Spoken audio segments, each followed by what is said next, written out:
तो हेलो भाई लोगों, कैसे हो आप लोग। I hope you are better fine with me. तो भाइयों अभी एक कॉमन प्रॉब्लम है जो टू स्ट्रोक में आपको देखने को मिलेगी बहुत ही ज़्यादा, जो कि बहुत ही मतलब कम ऐसे लोग हैं जो इस चीज़ को फेस नहीं करते। और ये रिएक्शंस तो हमें मिलते ही है, उसमें कोई नई बात है नहीं। तो क्या नाम था, बहुत ही कॉमन प्रॉब्लम क्या है जो कि बहुत कम लोग ऐसे हैं जो कि फेस नहीं करते। ज़्यादातर टू स्ट्रोक ओनर इस प्रॉब्लम को फेस करते हैं। वो क्या है भाइयों कि ये सुबह सुबह स्टार्ट नहीं होती। और बहुत से मैंने भाइयों को देखा है जो रीस्टोर भी करा चुके हैं बाइक, और रीस्टोर करवाने के बाद में भी ये चीज़ सोल्व नहीं हुई अभी तक। तो इसका परमानेंट इलाज मैं आज आपको बताता हूँ। तो उसके लिए हम थोड़ा साइड में चलते, भीड़ भाड़ से थोड़ा दूर, जिससे कि डिस्टर्बेंस बिल्कुल ना हो। क्योंकि कई बार भीड़ भाड़ में लोग पूछते हैं कि भाई कितने की ली, कहाँ से ली, तो उसको साइड रखते हैं। तो भाई सबसे पहला पॉइंट क्या आता है भाई, मैंने एक मैकेनिक को देखा था, उससे RX 100 मैंने रिपेयर करवाई थी, तो मेरी बाइक स्टार्ट नहीं हो रही थी। तो पहले एक बाइक थी ऐसे ही, उसमें स्टार्ट नहीं हो रही थी, तो उसमें प्रॉब्लम आई थी। तो मैंने इग्निशन कोयल चेंज की तो वो सही हो गई थी। तो मैंने उनसे भी कहा कि भाई आप इसमें इग्निशन कोयल चेंज करो। तो उसने कहा नहीं भाई, मेड इन जापान है, ये चीज़ें ख़राब नहीं होती कभी भी, जापान की है ये और वो फलाना ढिमकाना। मैंने कहा भाई ये तो देखो मशीनरी है और इलेक्ट्रिकल पार्ट है, तो कभी भी ख़राब हो सकता है। इनका कोई ये नहीं है कि भाई जापान लिख दिया तो भाई मतलब ये ख़राब ही नहीं हो सकती। तो भाइयों देखो, आपको छोटी छोटी चीज़ों पर ध्यान देना पड़ेगा।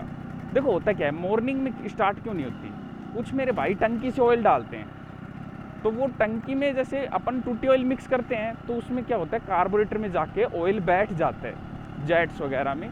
तो सुबह के टाइम पे मतलब कि वो आगे फ्लो नहीं बन पाता, जो ज़्यादा टूटी ऑयल डाल देते हैं।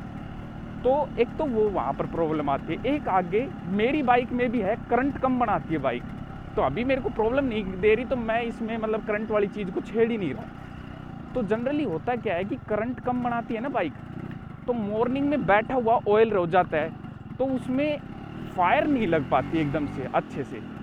तो उसके लिए कुछ सॉल्यूशन आप कर सकते हैं। देखो जिनके पास अच्छा पैसा है वो एक इरेडियम स्पार्क प्लग चेंज कर लो, एक इग्निशन कोयल चेंज कर लो, एक CDI चेंज कर लो। 3 चीज़ें तो ये हो गई, ठीक है। CDI हो गई, इग्निशन कोयल हो गई, स्पार्क प्लग हो गया। ये तीनों चेंज करने के बाद ये प्रॉब्लम कभी नहीं आएगी आपको। और उसके बाद भी अगर आपको ये फेस करने को मिल रही है, फिर आपको मैग्नेट कोयल के ऊपर जो कोयल होती हैं उनको चेंज करना पड़ेगा भाई। तो ये 4 चीज़ें होती है ना, यही होती है करंट का मेन रोल प्ले करती है। और छोटे बच्चे बड़े मस्त लग रहे, तो इनके अलावा और कोई दूसरी प्रॉब्लम इसमें आ नहीं सकती। तो ये चीज़ें आप चेंज करोगे तो सोल्व हो जाएगी। और जिन भाइयों के पास पैसे की दिक्कत है, क्योंकि रीस्टोर करवाने के बाद भी प्रॉब्लम ठीक नहीं हो रही, बहुत पैसे लगा दिए, और घर वाले भी जल्दी से ये कहते हैं कि भाई ये कबाड़ा है, इसमें पैसे मत लगा, पैसे भी ख़त्म हो जाते हैं मेरी तरह।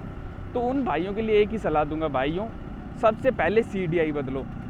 CDI बदलने के बाद देखो ये स्टार्ट होती है नहीं, उसके बाद इग्निशन कोयल, फिर स्पार्क प्लग, क्योंकि स्पार्क प्लग जल्दी से ख़राब नहीं होते इन बाइकों का, उनको बस वॉश करके दोबारा लगाना रहता है। अपने को बच गई, तो वॉश करके दोबारा लगाना रहता है, तो मतलब ऐसे जल्दी से ख़राब नहीं होता। और हर हफ्ते अपने स्पार्क प्लग को पेट्रोल से धो के एक बार लगा लिया करो, ठीक है। तो उसके बाद जैसे स्टेप बाई स्टेप, फिर आखिरी में आप मैग्नेट कोयल चेक करना। मेरी वाली है ना, करंट बहुत कम बनाती है, पर अभी दिक्कत नहीं दे रही, इस वजह से मैं उसको चेंज नहीं कर रहा। बाकी मेरे को फ्यूचर में देगी, ये मेरे को पूरा पता है। वो करंट ही बिल्कुल नामात्र, जो मेरे पुराने सब्सक्राइबर हैं उनको तो पता होगा। तो ये कुछ चीज़ें चेंज करने के बाद आपकी बाइक मतलब आपको परेशान नहीं करेगी, मॉर्निंग में स्टार्टिंग में बिल्कुल नहीं करेगी। तो ये बात है भाइयों। और आपको मेरी वीडियो इन्फॉर्मेटिव और हेल्पफुल लगती हो तो प्लीज़ एक लाइक, चैनल को सब्सक्राइब करके उसमें कमेंट ज़रूर करके जाया करो, उससे मेरे को मोटिवेट मिलता है आपके लिए वीडियो बनाने का। हम एक दिन छोड़ के एक दिन वीडियो डालते रहते हैं इस चैनल पे। और फ्यूचर में हम राइड भी करेंगे लंबी लंबी, कुछ थोड़े से जैसे ही पैसे आ जाएंगे हमारे पास। तो फ़िलहाल अपन ने कैमरा अपना अपडेट कर लिया है, पुराने भाइयों को तो पता है, DJI Osmo Action 4 से शूट कर रहे हैं। और इस बार स्टेबिलिटी भी अच्छी है और माइक भी अच्छा यूज़ किया है। इसके लिए एक सेपरेट वीडियो बनाऊंगा। क्या है कि उसमें मैंने डिटेल में बताया हुआ है कि DJI Action 4 वो GoPro से बेस्ट क्यों है, और मतलब मैंने छोटे छोटे पॉइंट कवर किए हैं, मैंने खुद ने पहले एक्सपीरियंस लिया है कि ये कैमरा कैसा है, उसके बाद ही मैं यूट्यूब पे वीडियो डाल दूँगा। पहले नहीं डालता मैं ऐसे ही लोगों के देख दाख के, तो कुछ ऐसा था। फ़िलहाल अपन चलते हैं एक प्यारी सी राइड पे, ये बकवास बातें करते हैं बंद और सुनते हैं प्योर साउंड इस RX 100 का। तो एक बार मैं हेलमेट को नीचे कर लेता हूँ और अपन चलते हैं, तो सब्सक्राइब ज़रूर कर देना।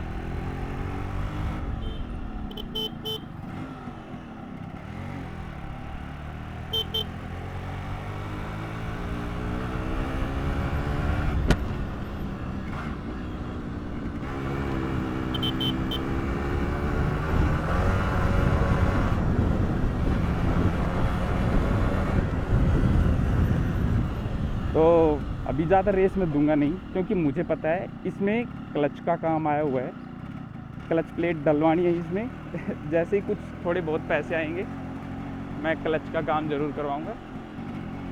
तो दोस्तों इन्फॉर्मेटिव और हेल्पफुल लगी वो वीडियो तो पक्का प्लीज़ लाइक करना है। क्या है कि उससे मेरे को मोटिवेट मिलता है, और आजकल मेरे व्यूज़ बिल्कुल गिर चुके हैं, और ये क्यों गिर रहे हैं उसका रीज़न भी मेरे को पता है। अगर किसी भाई को जानना है कि व्यूज़ कम क्यों आ रहे हैं वीडियो पे, तो उसके लिए एक सेपरेट वीडियो बना देंगे, क्योंकि ये चीज़ें मैं 7-8 साल से अपने यूट्यूब पे दिए हैं, तो उस चीज़ का भी मेरे को थोड़ा नॉलेज आ गया है।